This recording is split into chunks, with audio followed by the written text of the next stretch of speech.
सदगुरु कबीर बीजक कहरा 11। नंदी गए ते विषम सुहागिनी, ते नींद ले संसारा गए। आवत देखी में एक संग सूती, ते ओ खसम हमारा गए। मोरे बाप के दुई मेहरुआ, मैं और मोर जेठानी गे। जब हम रहल रसिक के जग में, तबही बात जग जानी गे। माई मोरी मुवली पिता के संगे, सारा रच मूल संगाती गे।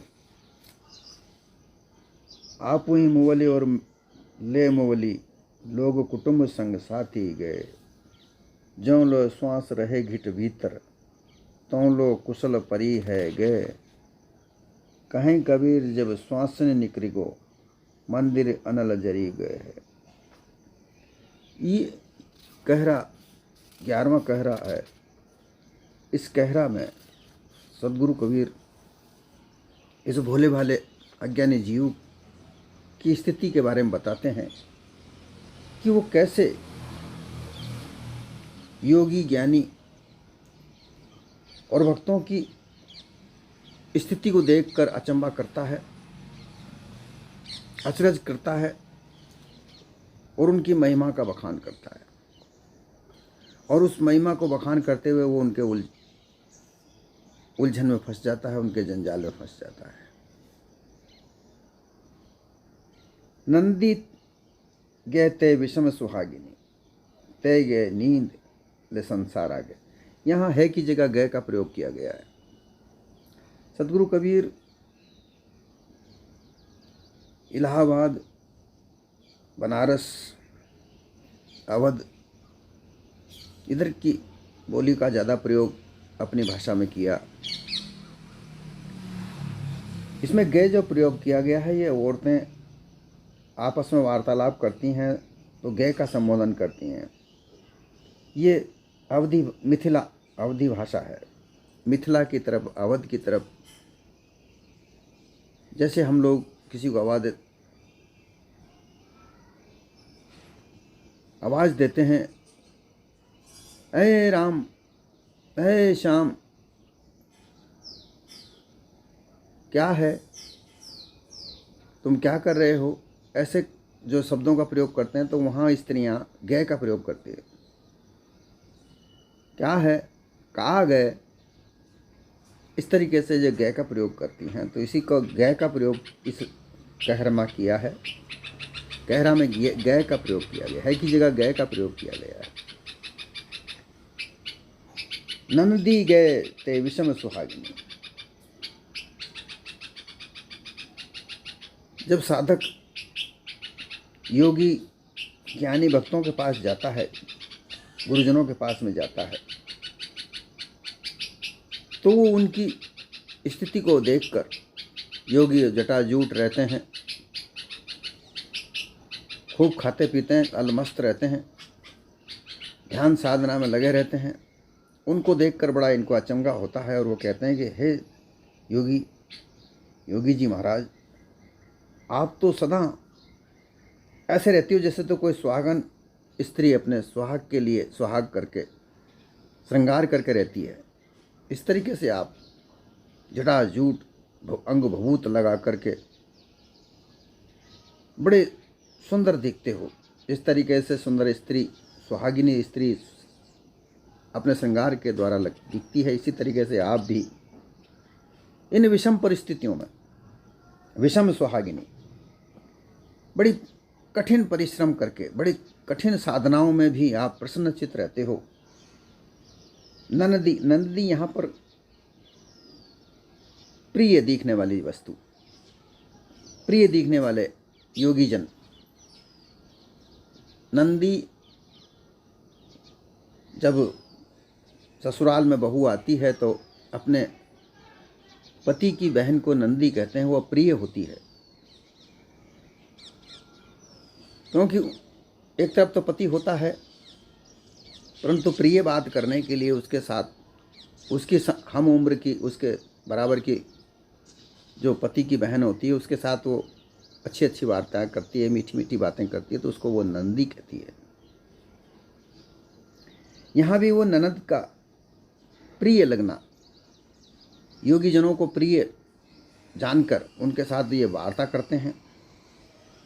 भक्तजन, साधकजन जो उनके शिष्य बनने जाते हैं, वो अपने गुरु को बड़ी महिमा में कहते हैं कि आप इतनी विषम परिस्थितियों में भी, संसार में विषम परिस्थितियाँ, दुख है, लेकिन इस दुख के अंदर भी आप अपने आप को योग साधना में लगाकर बड़े प्रिय लगते हो। तै नींद ले संसारा हो,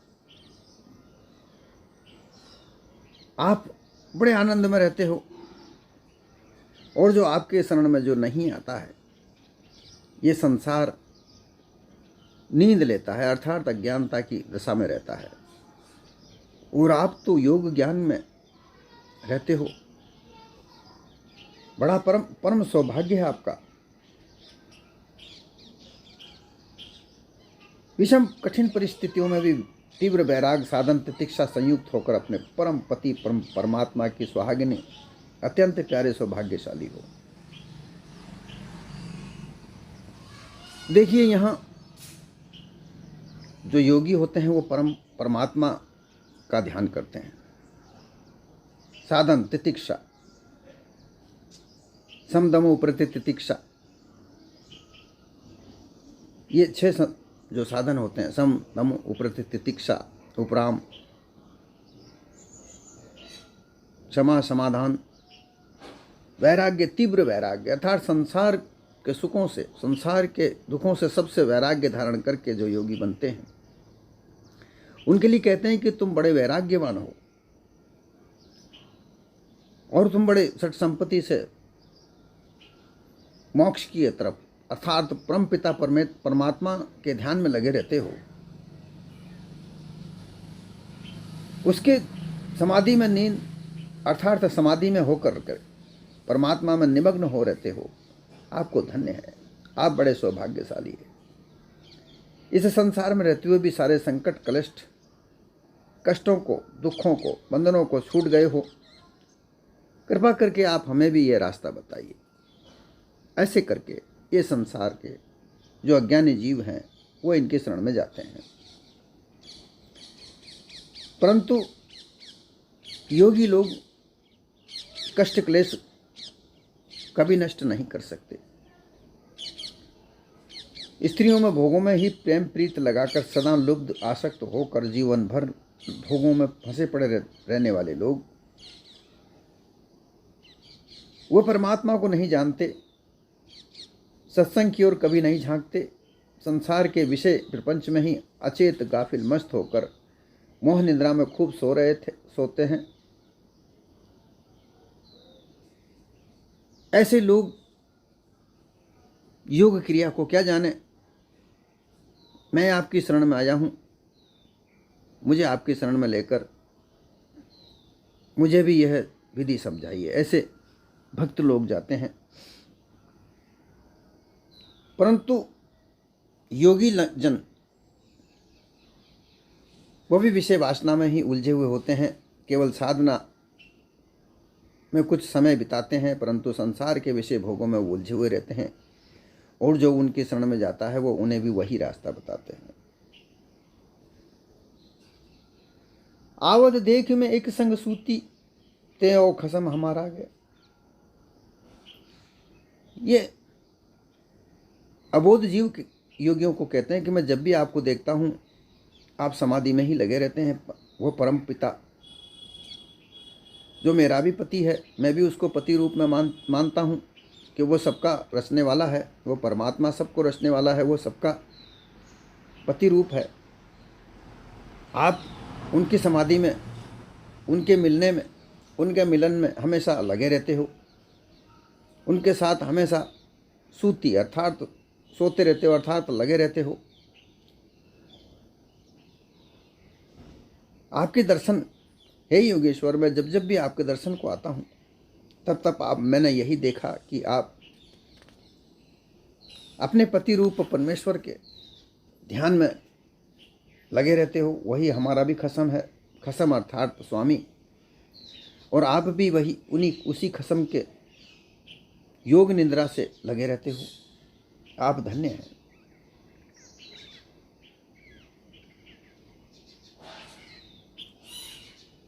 जब इस मानव को विषय भोग में ही देखा,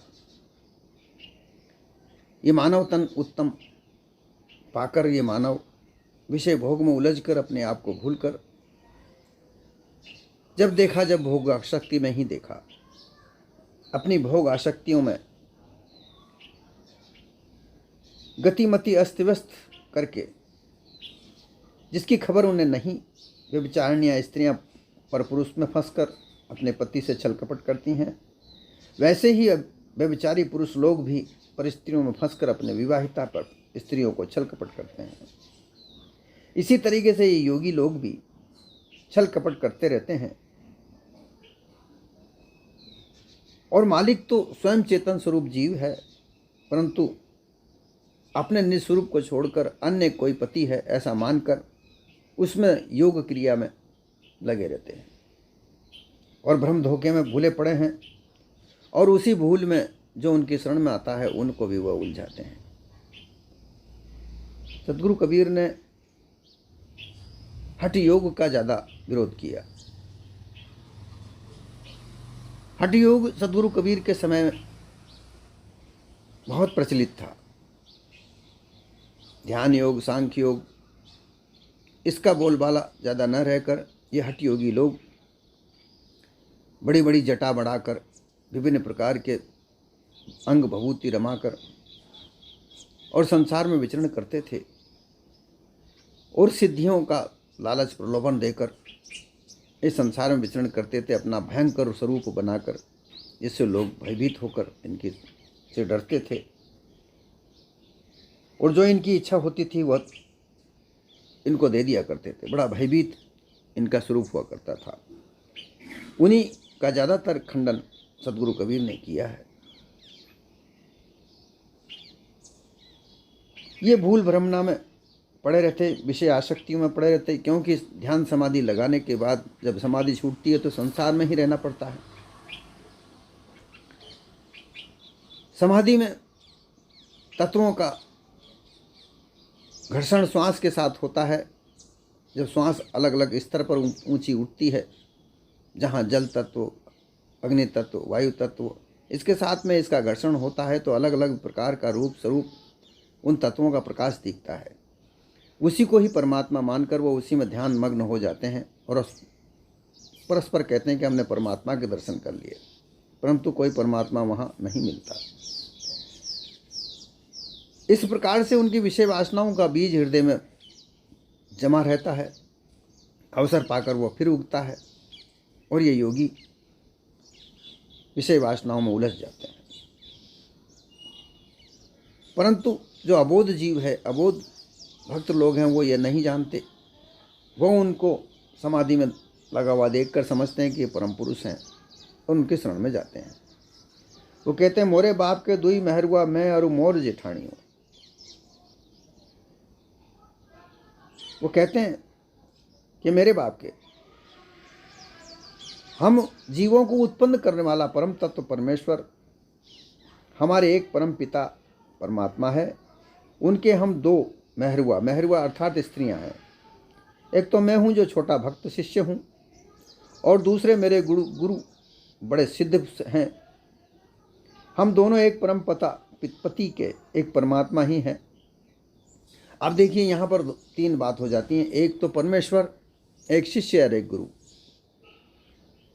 शिष्य कहता है कि हमारे जो गुरु हैं वह भी उस परम पिता की स्त्री हैं और मैं भी उस परम पिता की स्त्री हूँ।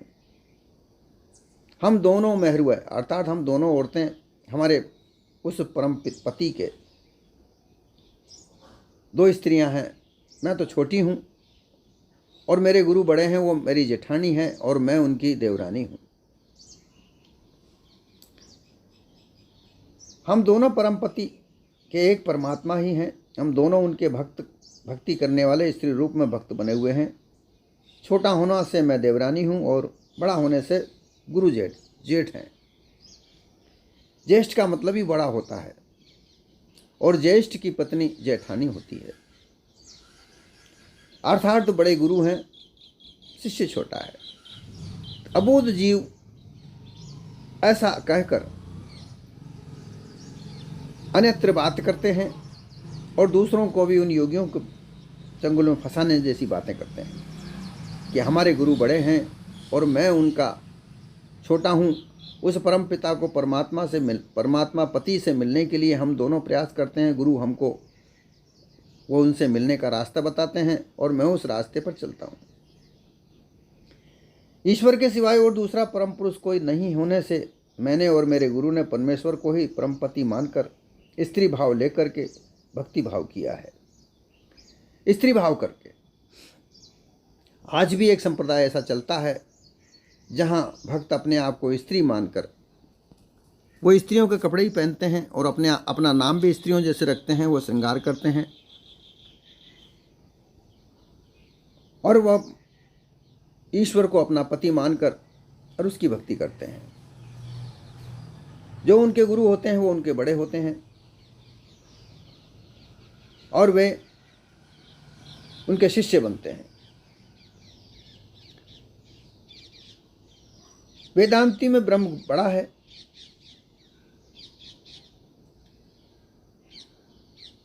और वह उनकी देवरानी है। ऐसा इस तरीके से वेदांत में, योग में जो 6 शास्त्र हैं उनके हर अलग अलग तरीके के जो माने हुए हैं भक्त, ज्ञानी, योगी, ये अपने आप को अनुमान कल्पना से एक परमात्मा को मानकर उनकी स्त्रियां बनकर, छोटी बड़ी जेठानी, नन, देवरानी बनकर उनकी भक्ति करके अनुमान कल्पना में उलझे हुए रहते हैं, परंतु अपने निज स्वरूप को प्राप्त नहीं कर सकते, मानवता के पथ को प्राप्त नहीं कर सकते। अनुमान कल्पना में उलझे हुए आवागमन के चक्रव्यूह में से वह नहीं निकल सकते। वह अंधाधुंध घोर अंधेरे में उलझे हुए पड़े रहते हैं।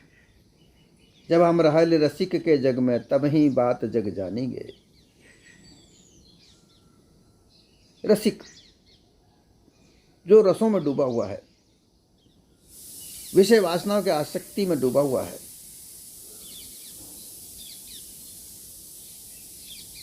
रस के भोक्ता, वो अपने परमात्मा को, अपने पति को रस का भोक्ता मानते हैं। वो कहते हैं कि भोक्ता करता वही है, वही भोगता है और वही करता है, वही धरता है। और हमारे योगेश्वर गुरु भी उन्हीं परमेश्वर के पास में रहकर बड़े बड़े रसिक हो चुके हैं। ये एक शिष्य अपने गुरु की महिमा बता रहा है कि मेरे योगेश्वर गुरु सबसे बड़े उस रसिक परमात्मा के रस में डूबकर वह भी रसिक बन चुके हैं।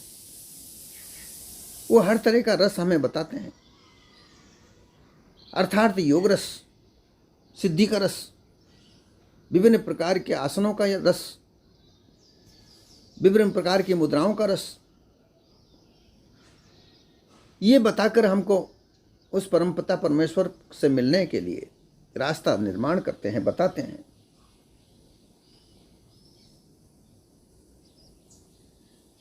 परंतु जो ये जग में रहने वाले लोग उस रस को नहीं जानते। तब तक हमारे योगेश्वर गुरु के चरण में जो नहीं जाएंगे, तब तक ये संसार उस परम पिता परमेश्वर से नहीं मिल सकता। ऐसा ये अबोध जीव योगेश्वर को गुरु मानकर और उनकी महिमा में ऐसा कहता है,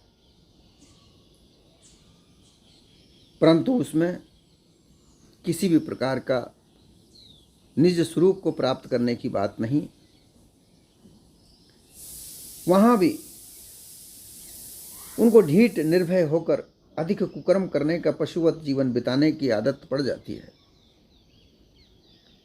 और उस संसार में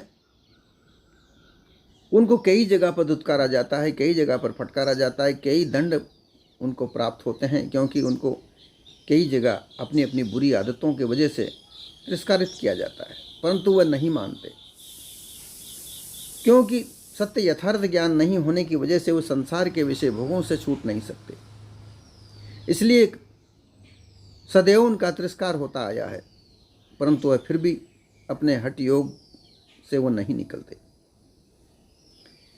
माय मोरी मुवल पिता के संगे सरा रचि मुवल संगाती गए। जब मेरे पिता मर गए तब मेरी माता भी मृत्यु पिता के संग में मर गई। माता ये इसमें देखो, मोह ममता जगत में उत्पन्न करने वाली माया को, ये जो माया माँ का रूप बताया गया और अहंकार पिता का रूप माना गया। माया और अहंकार, इससे ये मति का जन्म होता है और ये मति जो है यही इस संसार के काम करती है, इसी से ही इसी को काम में लगती है और इसके साथ अज्ञान लग जाता है। अज्ञान की और मति की शादी कर दी जाती है। ये दोनों साथ शादी का मतलब ये दोनों साथ रहते हैं। मति जो है अज्ञान के साथ लगकर संसार के कार्य करती है और जब तक अहंकार और ये माया जब तक नहीं मरती तब तक ये मति कुमति बनकर इस संसार में विचरण करती है। जो अहम वृत्ति होती है, क्योंकि अहंकार के साथ लगकर ये वृत्ति अहम वृत्ति बनती है, ये शुभ वृत्ति नहीं बन पाती।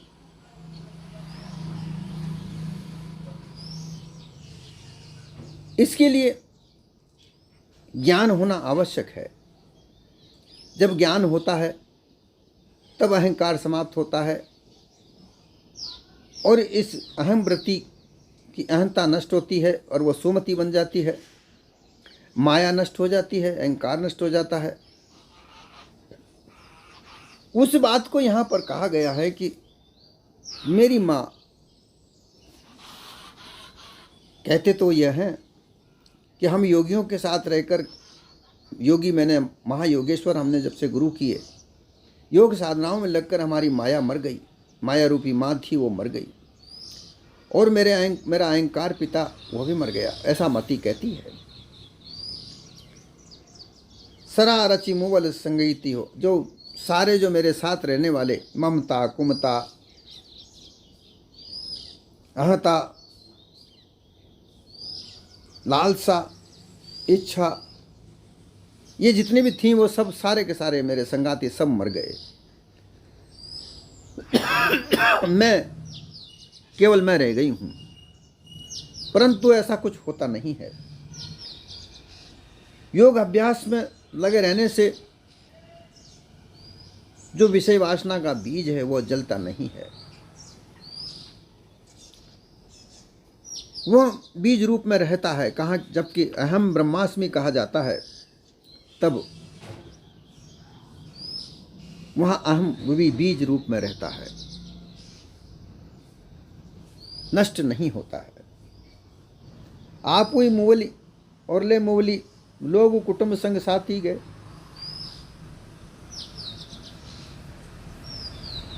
अवस्था जो समाधि अवस्था में जब योगी रहते हैं तो वहाँ उनको जो तत्वों का प्रकाश दिखता है उसको अपना पति मानकर, अपना परमात्मा स्वरूप मानकर वो उसमें लगे रहते हैं और ऐसा सोचते हैं कि मेरे सारे दोष सारे अवगुण नष्ट हो गए हैं, केवल मैं रह गया हूँ। तो समाधि स्थिति में ही रहते हैं। विषय वासना की जो भोग आसक्ति होती है वो सोचते हैं कि मर गए, वो केवल समाधि अवस्था में ही मरते हैं। समाधि से बाहर निकलते ही, संसार में आते ही वो पूरा जागृत हो जाते हैं। ऐसी स्थिति में वो सोचते हैं कि हमारे सब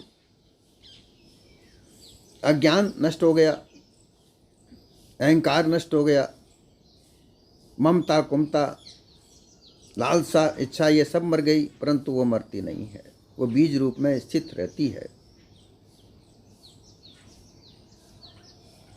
इसलिए जब तक भोगों का बीज, विषय वासना का बीज इस हृदय में है, तब तक पूर्ण रूप से अपने निस्वरूप में स्थित नहीं हुआ जा सकता। ज्यों लो श्वास रहे घट भीतर, त्यों लोग कुशल परी गए है। सतगुरु कहते हैं कि ये सारा जो प्रपंच है, ऐसा योगियों ने बना रखा है।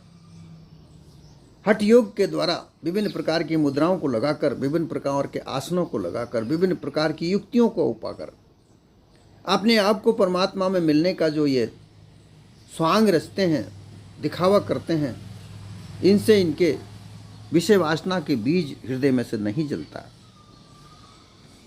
साहब ने कहा कि सिद्ध भया तो क्या भया, चौदिस फूटी बास, अंतरवा के बीज है जो फेर उगन की आस। ऐसे योगी सिद्ध भी हो जाते हैं, परंतु फिर भी उनके घट में विषय वासना का बीज रहता ही है, जो इस माया प्रपंच को देखकर फिर उग जाता है। क्योंकि माया भी बीज रूप में रहती है।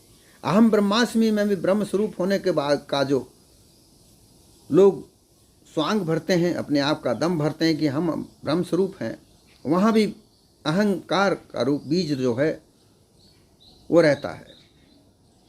भक्त को अपने परमेश्वर का जो जिस इष्ट को मानते हैं उसका बीज, उसका अहंकार वहाँ रहता है। इसलिए विषय वासना का बीज, सूक्ष्म से सूक्ष्म माया का बीज तब तक रहता है जब तक ये चेतन स्वरूप जीव अपने निस्वरूप को प्राप्त नहीं कर लेता। और यह चेतन स्वरूप जीव इस देह में रहकर अपने निस्वरूप को प्राप्त कर सकता है, अन्यथा देह छूटने के बाद कुछ भी नहीं। जब तक ये देह है तब तक श्वास है, और जब तक श्वास है तब तक ही चेतन स्वरूप जीव अपने निस्वरूप को प्राप्त कर सकता है। देह छूटने के बाद किसने क्या देखा इसका कोई पता नहीं है। योगी गुरुआ लोग साधकों की योग साधना, अभ्यास, प्राणायाम, धारणा, ध्यान, समाधि इत्यादि होने से परब्रह्म में मिलने का जो इनकी अहंता है, ये केवल एक कल्पना है, ये केवल एक दिखावा है। उनकी कुशलता इसमें नहीं है। वो केवल इस देह रहते ही अपने आप को कुशल समझ सकते हैं, परंतु वह समझ उनकी बिल्कुल मिथ्या कल्पना मात्र है।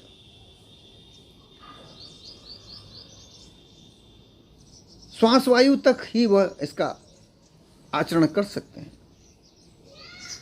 जब तक पारक सद्गुरु की सत्संग में नहीं जाओगे और पारक बोध नहीं प्राप्त कर सकोगे, सत्संग में लगकर खानी और बानी दोनों जालों को नहीं समझ सकोगे, तब तक ये जाल नहीं कट सकता। और इस जाल को काटे बगैर निस्वरूप की प्राप्ति नहीं हो सकती। अंतिम पंक्ति है, कहीं कबीर जब श्वास निकर गो मंदिर अनल जरी गए है। और जब अंत में, क्योंकि ये देह मिली है तो छूटती भी है, सबका ही छूटा। ब्रह्मा मर गो काशी को वासी, साहब ने रमेनी में कहा है। जो ब्रह्मा था वो भी मरा, विष्णु भी मरा, शिव भी मरे, राम भी मरे, कृष्ण भी मरे, सब अपनी अपनी देह को छोड़कर इस संसार में गए। जिनको ईश्वर कहा जाता है, 10 अवतारों को ईश्वर का दर्जा दिया जाता है, वो भी मरे। ये सब देह सबकी छूटी है। इसलिए ये जब भी देह छूटेगी इसको लेकर के जला दिया जाएगा, अनल जरी गए, अग्नि में जला दिया जाएगा। इसलिए जब तक ये देह है, अपने निस्वरूप की प्राप्ति करने का उपाय करो, पार की संतों का संग करो, अपने निस्वरूप की प्राप्ति करो, तब जाकर यह भ्रम धोखा छूटेगा। अन्यथा योगी ज्ञानी भक्तजनों के काल्पनिक अनुमान में फंसकर बानी खाने के जाल से नहीं निकला जा सकता।